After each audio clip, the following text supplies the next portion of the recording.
नमस्ते बच्चों। अगर आपने हमारे चैनल को सब्सक्राइब नहीं किया है तो सब्सक्राइब कर लें।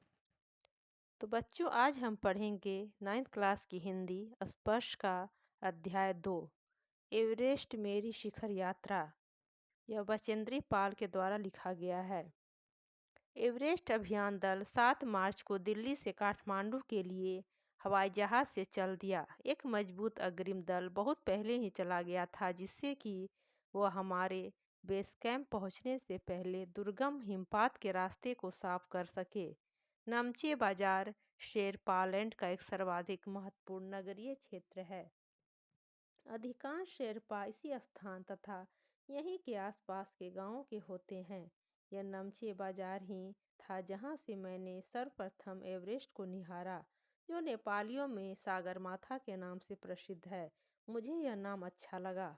एवरेस्ट की तरफ गौर से देखते हुए मैंने एक भारी बर्फ का बड़ा फूल प्लूम देखा, जो पर्वत शिखर पर लहराता एक ध्वज सा लग रहा था। मुझे बताया गया कि यह दृश्य शिखर की ऊपरी सतह के आसपास 150 किलोमीटर अथवा इससे भी अधिक की गति से हवा चलने के कारण बनता था, क्योंकि तेज हवा से सूखा बर्फ पर्वत पर उड़ता रहता था। बर्फ का यह ध्वज 10 किलोमीटर या इससे भी लंबा हो सकता था। शिखर पर जाने वाले प्रत्येक व्यक्ति को दक्षिण पूर्वी पहाड़ी पर इन तूफानों को झेलना पड़ता था, विशेषकर खराब मौसम में। यह मुझे डराने के लिए काफ़ी था। फिर भी मैं एवरेस्ट के प्रति विचित्र रूप से आकर्षित थी और इसकी कठिनतम चुनौतियों का सामना करना चाहती थी। जब हम 26 मार्च को पेरिस पहुंचे, हमें हिमस्खलन के कारण हुई एक शेर्पा कुली की मृत्यु का दुखद समाचार मिला। खुम्बू हिमपात पर जाने वाले अभियान दल के रास्ते के बाईं तरफ सीधी पहाड़ी के धसकने से लहत्से की ओर से एक बहुत बड़ी बर्फ की चट्टान नीचे घिसक आई थी। 16 से शेर्पा कुलियों के दल में से एक की मृत्यु हो गई और 4 घायल हो गए थे। इस समाचार के कारण अभियान दल के सदस्यों के चेहरों पर छाए अवसाद को देखकर हमारे नेता कर्नल खुल्लर ने स्पष्ट किया कि एवरेस्ट जैसे महान अभियान में खतरों को और कभी कभी तो मृत्यु भी आदमी को सहज भाव से स्वीकार करनी चाहिए। उपनेता प्रेमचंद्र को अग्रिम दल का नेतृत्व कर रहे थे। 26 मार्च को पेरिस लौट आए। उन्होंने हमारी पहली बड़ी बाधा खुम्बू हिमपात की स्थिति से हमें अवगत कराया। उन्होंने कहा कि उनके दल ने कैंप एक 6000 मीटर, जो हिमपात के ठीक ऊपर है, वहां तक का रास्ता साफ कर दिया है। उन्होंने यह भी बताया कि पुल बनाकर रस्सियां बांधकर तथा झंडियों से रास्ता चिन्हित कर सभी बड़ी कठिनाइयों का जायजा ले लिया गया है। उन्होंने इस पर भी ध्यान दिलाया कि ग्लेशियर बर्फ की नदी है और बर्फ का गिरना अभी जारी है। हिमपात में अनियमित और अनिश्चित बदलाव के कारण अभी तक के किए गए सभी काम व्यर्थ हो सकते हैं और हमें रास्ता खोलने का काम दोबारा करना पड़ सकता है।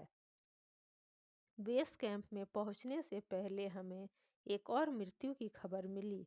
जलवायु अनुकूल न होने के कारण एक रसोई सहायक की मृत्यु हो गई थी। निश्चित रूप से हम आशाजनक स्थिति में नहीं चल रहे थे। एवरेस्ट शिखर को मैंने पहले 2 बार देखा था, लेकिन एक दूरी से बेस कैंप पहुंचने पर दूसरे दिन मैंने एवरेस्ट पर्वत तथा इसकी अन्य श्रेणियों को देखा। मैं भौचक्की होकर खड़ी रह गई और एवरेस्ट लहोत्से और नुत्से की ऊंचाइयों से घिरी बर्फीली टेढ़ी मेढ़ी नदी को निहारती रही। हिमपात अपने आप में एक तरह से बर्फ के खंडों का अव्यवस्थित ढंग से गिरना ही था। हमें बताया गया कि ग्लेशियर के बहने से अक्सर बर्फ में हलचल हो जाती थी, जिससे बड़ी बड़ी बर्फ की चट्टानें तत्काल गिर जाया करती थीं और अन्य कारणों से भी अचानक प्रायः खतरनाक स्थिति धारण कर लेती थीं। सीधे धरातल पर दरार पड़ने का विचार और इस दरार का गहरे चौड़े हिम विदर में बदल जाने का मात्र ख्याल ही बहुत डरावना था। इससे भी ज़्यादा भयानक इस बात की जानकारी थी कि हमारे संपूर्ण प्रवास के दौरान हिमपात लगभग 1 दर्जन आरोहियों और कूलियों को प्रतिदिन छूता रहेगा। दूसरे दिन नए आने वाले अपने अधिकांश सामान को हम हिमपात के आधे रास्ते तक ले गए। डॉक्टर मीनू मेहता ने हमें अल्मुनियम की सीढ़ियों से अस्थायी पुलों का बनाना, लट्टों और रस्सियों का उपयोग, बर्फ की आड़ी तिरछी दीवारों पर रस्सियों को बांधना और हमारे अग्रिम दल के अभियांत्रिकी कार्यों के बारे में हमें विस्तृत जानकारी दी। तीसरा दिन हिमपात से कैंप एक एक सामान ढोकर चढ़ाई का अभ्यास करने के लिए निश्चित था। रीता, गोम्बू तथा मैं साथ साथ चढ़ रहे थे। हमारे पास एक वॉकी टॉकी था जिससे हम अपने हर कदम की जानकारी बेस कैंप पर दे रहे थे। कर्नल खुल्लर उस समय खुश हुए जब हमने उन्हें अपने पहुंचने की सूचना दी, क्योंकि कैंप एक पर पहुंचने वाली केवल हम दो ही महिलाएं थीं। अंगदोरजी, लोपसांग और गगन विस्पा अंततः साउथ कोल पहुंच गए और 29 अप्रैल को 7900 मीटर पर उन्होंने कैंप 4 लगाया। यह संतोषजनक प्रगति थी। जब अप्रैल में मैं बेस कैंप में थी, तेंजिंग अपनी सबसे छोटी सुपुत्री डेकी के साथ हमारे पास आए थे। उन्होंने इस बात पर विशेष महत्व दिया कि दल के प्रत्येक सदस्य और प्रत्येक शेरपा कुली से बातचीत की जाए। जब मेरी बारी आई, मैंने अपना परिचय यह कहकर दिया कि मैं बिल्कुल ही नौसिखिया हूँ और एवरेस्ट मेरा पहला अभियान है। तेंजिंग हंसे और मुझसे कहा कि एवरेस्ट उनके लिए भी पहला अभियान है, लेकिन यह भी स्पष्ट किया कि शिखर पर पहुंचने से पहले उन्हें 7 बार एवरेस्ट पर जाना पड़ा था। फिर अपना हाथ मेरे कंधे पर रखते हुए उन्होंने कहा, तुम एक पक्की पर्वतीय लड़की लगती हो, तुम्हें तो शिखर पर पहले ही प्रयास में पहुंच जाना चाहिए। 15-16 मई 1984 को बुद्ध पूर्णिमा के दिन मैं लोहत्से की बर्फीली सीधी ढलान पर लगाए गए सुंदर रंगीन नायलॉन के बने तंबू के कैंप 3 में थी। कैंप में 10 और व्यक्ति थे। लोब्सांग तशारिंग मेरे तंबू में थे। एंडी शेरपा तथा और 8 अन्य शरीर से मजबूत और ऊंचाइयों में रहने वाले शेरपा दूसरे तंबुओं में थे। मैं गहरी नींद में सोई हुई थी कि रात में 12:30 बजे के लगभग मेरे सिर के पिछले हिस्से में किसी एक सख्त चीज के टकराने से मेरी नींद अचानक खुल गई और साथ ही एक जोरदार धमाका भी हुआ। तभी मुझे महसूस हुआ कि एक ठंडी, बहुत भारी कोई चीज मेरे शरीर पर से मुझे कुचलती हुई चल रही है। मुझे सांस लेने में भी कठिनाई हो रही थी। यह क्या हो गया था? एक लंबा बर्फ का पिंड हमारे कैंप के ठीक ऊपर लोहत्से ग्लेशियर से टूटकर नीचे आ गिरा था और उसका विशाल हिमपुंज बना गया था।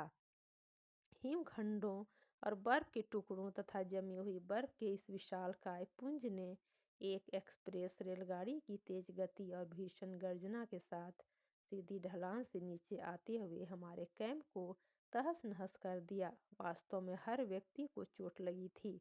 यह एक आश्चर्य था कि किसी की मृत्यु नहीं हुई थी। लोबसांग अपनी स्वेस छुरी की मदद से हमारे तंबू का रास्ता साफ करने में सफल हो गए थे और तुरंत ही अत्यंत तेजी से मुझे बचाने की कोशिश में लग गए। थोड़ी सी भी देर का सीधा अर्थ था मृत्यु। बड़े बड़े हिमपिंडों को मुश्किल से हटाते हुए उन्होंने मेरे चारों तरफ की कड़े जमे बर्फ की खुदाई की और मुझे उस बर्फ की कब्र से निकाल बाहर खींच लाने में सफल हो गए। सुबह तक सारे सुरक्षा दल आ गए थे और 16 मई को प्रातः 8 बजे हम प्राय सभी कैंप 2 पर पहुंच गए थे। जिस शेरपा की टांग की हड्डी टूट गई थी उसे एक खुद के बनाए स्ट्रेचर पर लिटाकर नीचे लाए। हमारे नेता कर्नल खुल्लर के शब्दों में, यह इतनी ऊंचाई पर सुरक्षा कार्य का एक जबरदस्त साहसिक कार्य था। सभी नौपुरुष सदस्यों को चोटों अथवा टूटी हड्डियों आदि के कारण बेस कैंप में भेजना पड़ा। तभी कर्नल खुल्लर मेरी तरफ मुड़कर कहने लगे, क्या तुम भयभीत थी? जी हाँ। क्या तुम वापस जाना चाहोगी? नहीं, मैंने बिना किसी हिचकिचाहट के उत्तर दिया। जैसे ही मैं साउथ कोल कैंप पहुंची, मैंने अगले दिन की अपनी महत्वपूर्ण चढ़ाई की तैयारी शुरू कर दी। मैंने खाना, कुकिंग गैस तथा कुछ ऑक्सीजन सिलेंडर इकट्ठे किए। जब दोपहर 1:30 बजे बिस्पा आया, उसने मुझे चाय के लिए पानी गर्म करते देखा कि जय और मीनू अभी बहुत पीछे थे। मैं चिंतित थी क्योंकि मुझे अगले दिन उनके साथ ही चढ़ाई करनी थी। वे धीरे धीरे आ रहे थे क्योंकि वे भारी बोझ लेकर और बिना ऑक्सीजन के चल रहे थे। दोपहर बाद मैंने अपने दल के दूसरे सदस्यों की मदद करने और अपने एक थर्मस को जूस से और दूसरे को गर्म चाय से भरने के लिए नीचे जाने का निश्चय किया। मैंने बर्फीली हवा में ही तंबू से बाहर कदम रखा। जैसे ही मैं कैंप से कैंप क्षेत्र से बाहर आ रही थी, मेरी मुलाकात मीनू से हुई कि और जय अभी कुछ पीछे थे। मुझे जय जेनेवा स्पर की चोटी के ठीक नीचे मिला। उसने कृतज्ञता पूर्वक चाय वगैरह पी ली, लेकिन मुझे और आगे जाने से रोकने की कोशिश की। मगर मुझे की से भी मिलना था। थोड़ा सा और आगे नीचे उतरने पर मैंने की को देखा। वह मुझे देखकर हक्का बक्का रह गया। तुमने इतनी बड़ी जोखिम क्यों ली बचेंद्री? मैंने उसे दृढ़तापूर्वक कहा। मैं भी औरों की तरह एक पर्वतारोही हूँ, इसीलिए इस दल में आई हूँ। शारीरिक रूप से मैं ठीक हूँ, इसलिए मुझे अपने दल के सदस्यों की मदद क्यों नहीं करनी चाहिए? कि हंसा और उसने पेय पदार्थ से प्यास बुझाई, लेकिन उसने मुझे अपना किट ले जाने नहीं दिया। थोड़ी देर बाद साउथ कोल कैंप से लाहाटू और विस्पा हमें मिलने नीचे उतर आए और हम सब साउथ कोल पर जैसी भी सुरक्षा और आराम की जगह उपलब्ध थी उस पर लौट आए। साउथ कोल पृथ्वी पर बहुत अधिक कठोर जगह के नाम से प्रसिद्ध है। अगले दिन मैं सुबह 4 बजे उठ गई, बर्फ पिघलाया और चाय बनाई। कुछ बिस्कुट और आधी चॉकलेट का हल्का नाश्ता करने के बाद मैं लगभग 5:30 बजे अपने तंबू से निकल पड़ी। अंगदोरजी बाहर खड़ा था और कोई आसपास नहीं था। अंगदोरजी बिना ऑक्सीजन के ही चढ़ाई करने वाला था, लेकिन इसके कारण उसके पैर ठंडे पड़ जाते थे, इसलिए वो ऊंचाई पर लंबे समय तक खुले में और रात्रि में शिखर कैंप पर नहीं जाना चाहता था। इसलिए उसे यह या तो उसी दिन चोटी तक चढ़कर साउथ कोल पर वापस आ जाना था अथवा अपने प्रयास को छोड़ देना था। वह तुरंत ही चढ़ाई शुरू करना चाहता था और उसने मुझसे पूछा, क्या मैं उसके साथ जाना चाहूँगी? एक ही दिन में साउथ कोल से चोटी तक जाना और वापस आना बहुत कठिन और श्रम साध्य होगा। इसके अलावा यदि अंगदोरजी के पैर ठंडे पड़ गए तो उसके लौट कर आने का भी जोखिम था। मुझे फिर भी अंगदोरजी पर विश्वास था और साथ साथ मैं आरोहण की क्षमता और कर्मठता के बारे में भी आश्वस्त थी। अन्य कोई भी व्यक्ति इस समय साथ चलने के लिए तैयार नहीं था। सुबह 6:20 पर जब अंगदोरजी और मैं साउथ कोल से बाहर आ निकले तो दिन ऊपर चढ़ आया था। हल्की हल्की हवा चल रही थी, लेकिन ठंड भी बहुत अधिक थी। मैं अपने आरोही उपस्कर में काफ़ी सुरक्षित और गर्म थी। हमने बगैर रस्सी के ही चढ़ाई की। अंगदोरजी एक निश्चित गति से ऊपर चढ़ते गए और मुझे भी उनके साथ चलने में कोई कठिनाई नहीं हुई। जमे हुए बर्फ की सीधी व ढलाऊ चट्टानें इतनी सख्त और भुरभुरी थीं, मानो शीशे की चादरें बिछी हों। हमें बर्फ काटने के फावड़े का इस्तेमाल करना ही पड़ा और मुझे इतनी सख्ती से फावड़ा चलाना पड़ा जिससे कि उस जमे हुए बर्फ की धरती को फावड़े के दांते काट सके। मैंने उन खतरनाक स्थलों पर हर कदम अच्छी तरह सोच समझ कर उठाया। 2 घंटे से कम समय में ही हम शिखर कैंप पर पहुंच गए। अंगदोरजी ने पीछे मुड़कर देखा और मुझसे कहा कि क्या मैं थक गई हूँ? मैंने जवाब दिया नहीं, जिसे सुनकर वे बहुत अधिक आश्चर्यचकित और आनंदित हुए। उन्होंने कहा कि पहले वाले दल ने शिखर कैंप पर पहुंचने में 4 घंटे लगाए थे और यदि हम इसी गति से चलते रहे तो हम शिखर पर दोपहर 1 बजे तक पहुंच जाएंगे। लहाटू हमारे पीछे पीछे आ रहा था और जब हम दक्षिणी शिखर के नीचे आराम कर रहे थे, वह हमारे पास पहुंच गया। थोड़ी थोड़ी चाय पीने के बाद हमने फिर चढ़ाई शुरू की। लहाटू एक नायलॉन की रस्सी लाया था, इसलिए अंगदोरजी और मैं रस्सी के सहारे चढ़े, जबकि लहाटू एक हाथ से रस्सी पकड़े हुए बीच में चला। उसने रस्सी अपनी सुरक्षा की बजाय हमारे संतुलन के लिए पकड़ी हुई थी। लाहाटू ने ध्यान दिया कि मैं इन ऊंचाइयों के लिए सामान्यतः आवश्यक 4 लीटर ऑक्सीजन की अपेक्षा लगभग 2.5 लीटर ऑक्सीजन प्रति मिनट की दर से लेकर चढ़ रही थी। मेरे रेगुलेटर पर जैसे ही उसने ऑक्सीजन की आपूर्ति बढ़ाई, मुझे महसूस हुआ कि सपाट और कठिन चढ़ाई भी अब आसान लग रही थी। दक्षिणी शिखर के ऊपर हवा की गति बढ़ गई थी। उस ऊंचाई पर तेज हवा के झोंके भुरभुरे बर्फ के कणों को चारों तरफ उड़ा रहे थे, जिससे दृश्यता शून्य तक आ गई थी। अनेक बार देखा कि केवल थोड़ी देर के बाद कोई ऊंची चढ़ाई नहीं है, ढलान एकदम सीधा नीचे चला गया है। मेरी सांस मानो रुक गई थी। मुझे विचार कौंधा कि सफलता बहुत नज़दीक है। 23 मई 1984 के दिन दोपहर के 1:07 पर मैं एवरेस्ट की चोटी पर खड़ी थी। एवरेस्ट की चोटी पर पहुंचने वाली मैं प्रथम भारतीय महिला थी। एवरेस्ट शंकु की चोटी पर इतनी जगह नहीं थी कि दो व्यक्ति साथ साथ खड़े हो सकें। चारों तरफ हजारों मीटर लंबी सीधी ढलान को देखते हुए हमारे सामने प्रश्न सुरक्षा का था। हमने पहले बर्फ के फावड़े से बर्फ की खुदाई कर अपने आप को सुरक्षित रूप से स्थिर किया। इसके बाद मैं अपने घुटनों के बल बैठी बर्फ पर अपने माथे को लगाकर मैंने सागर माथे के ताज का चुंबन लिया। बिना उठे ही मैंने अपने थैले से दुर्गा माँ का चित्र और हनुमान चालीसा निकाला। मैंने इनको अपने साथ लाए लाल कपड़े में लपेटा, छोटी सी पूजा अर्चना की और इनको बर्फ में दबा दिया। आनंद के इस क्षण में मुझे अपने माता पिता का ध्यान आया। जैसे मैं उठी, मैंने अपने हाथ जोड़े और मैं अपने रज्जू नेता अंगदोर्जी के प्रति आदर भाव से झुकी। अंगदोर्जी जिन्होंने मुझे प्रोत्साहित किया और मुझे लक्ष्य तक पहुंचाया। मैंने उन्हें बिना ऑक्सीजन के एवरेस्ट की दूसरी चढ़ाई चढ़ने पर बधाई भी दी। उन्होंने मुझे गले से लगाया और मेरे कानों में फुसफुसाया, दीदी तुमने अच्छी चढ़ाई की, मैं बहुत प्रसन्न हूँ। कुछ देर बाद सोनम पुलजर पहुंचे और उन्होंने फोटो लेने शुरू कर दिए।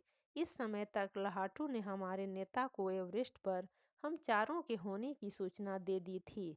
तब मेरे हाथ में वॉकी टॉकी दिया गया। कर्नल खुल्लर हमारी सफलता से बहुत प्रसन्न थे। मुझे बधाई देते हुए उन्होंने कहा, मैं तुम्हारी इस अनूठी उपलब्धि के लिए तुम्हारे माता पिता को बधाई देना चाहूँगा। वे बोले कि देश को तुम पर गर्व है और अब तुम इस संसार में वापस जाओगी जो तुम्हारे अपने पीछे छोड़े हुए संसार से एकदम भिन्न होगा। तो बच्चों, अगर आपको हमारी वीडियो अच्छी लगी हो तो वीडियो को एक लाइक और सब्सक्राइब ज़रूर करें और अपने दोस्तों को शेयर भी करें।